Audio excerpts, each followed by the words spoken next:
জেলা ম্যাজিস্ট্রেটের কাছে আমরা জমা দিলাম, আমরা যোগদান করলাম।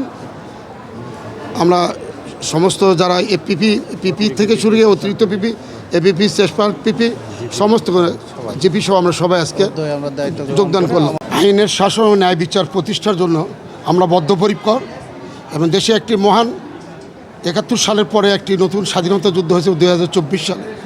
১৭ বছরের দুঃশাসন, লুটপাট, ডাকাতি, রাজধানী, জুডিশিয়ারি কিলিং, গুম খুনের সরকার ছিল ১৭ বছর।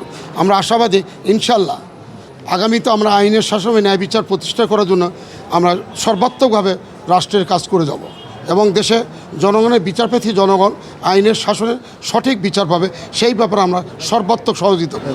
আপনারা আমাদের জন্য দোয়া করবেন এবং আপনারা অনেক কষ্ট করে আমাদের মাঝে এসেছেন, এই জন্য আপনাদেরকে আমরা এই পিপিসিপের পক্ষ থেকে সবাইকে অভিনন্দন জানাচ্ছি।